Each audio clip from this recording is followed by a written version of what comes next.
എപ്പോഴും ഇങ്ങനെ ഹൈപ്പിൽ നിൽക്കാൻ വേണ്ടിയിട്ട് വരുന്നവരാണ് മിക്ക ആളുകളും. എന്നെ സംബന്ധിച്ച് ഞാൻ എപ്പോഴും പറയാറുള്ളത് പോലെ ഒരു ഒഴുക്കിപ്പെട്ട് കയറി വന്ന ഒരാളാണ്.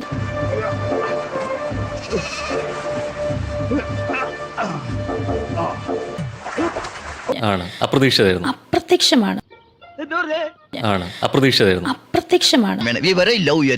പക്ഷെ അപ്രതീക്ഷിതമാണ്. അവിടെ ആരാണെന്നറിയാം, മീഡിയ എന്നാണ് ചോരുന്നുണ്ടെന്ന് വെച്ചപ്പോ എന്റെ മനസ്സിൽ കള്ളത്തരമൊന്നുമില്ല.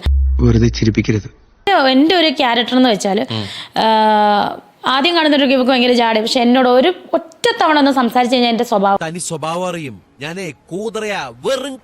വീട് ചോരുന്നുണ്ട് രേണുസുതി. അപ്പൊ ഞാൻ അവിടെ നിന്ന് വീട് ഇങ്ങനെ വെള്ളം വീഴുന്നുണ്ട്, മഴ, ഇതാണ് പറഞ്ഞത്. പച്ചവെള്ളം ചവച്ചു കുടിക്കണ പഞ്ചപാവം അങ്ങോട്ട് ഇറങ്ങിയില്ലേ. ഫുള്ള് നമ്മളകത്തേക്ക് ഇങ്ങോട്ട് വെള്ളം വീഴുക.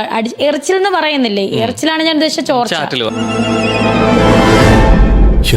ഈ കുറ്റം പറയുന്നതെല്ലാം വന്നാൽ കുഞ്ഞിനെ ഉത്തരവാദിത്തപ്പെട്ടവർ നോക്കുന്നെങ്കിൽ നോക്കട്ടെ. അല്ലെ ഒരു വർക്ക് ഏരിയയുടെ കാര്യം ആവശ്യപ്പെട്ടതല്ല. ആവശ്യപ്പെട്ടിരുന്നു. നമ്മൾ ചെയ്യണോന്നാണ് വോയിസ് ക്ലിപ്പ് വരെ എന്റെ കയ്യിലുണ്ട്.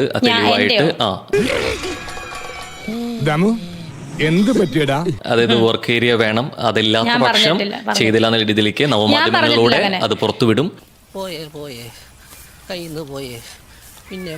ഒരു മുട്ടായി കിട്ടിയാൽ വരെ നന്ദി പറയുന്ന രേണുസുതി എന്തുകൊണ്ടാണ് ഇത്രയും വലിയൊരു പ്രോപ്പർട്ടി കിട്ടിയിട്ടും അതിനോടൊരു കടപ്പെട്ടിരിക്കാത്തത്? ഞാൻ എന്നും നന്ദിയുള്ളതായിട്ട് തന്നെയായിരുന്നു. പക്ഷെ ആ ഒരു